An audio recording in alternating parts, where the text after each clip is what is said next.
I have skinks in my flower beds. I changed the wood chips to rubberized mulch, and I have not seen as many as before, but they are still a nuisance. How can I get rid of skinks? And this is Evelyn from Hampton, Virginia. So, Joellen, Yeah. how do you get rid of skinks? Well, you got to get rid of their food source, which is bugs. And I have to commend her. She probably was told that, and that's why she went to the rubberized mulch. Probably. Because less organic matter, that means that the bugs will go away and not be there as much for the skinks to eat. Right.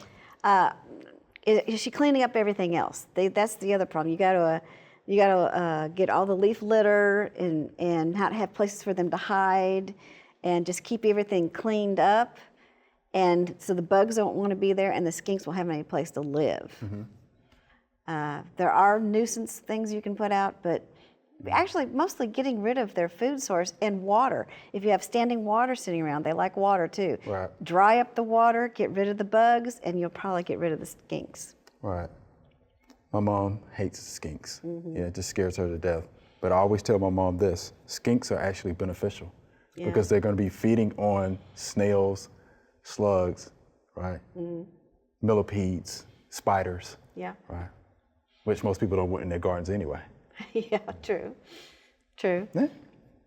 But if she's doing the right thing by trying to get rid of some of the bug population. But if it still bothers her, try to eliminate water and any other cleanup. Right. So there's so no any place. clutter, anything like clutter. that, just get it cleaned up. Leaf litter, anything. Thanks for watching the video. We hope you enjoyed. To subscribe, click below.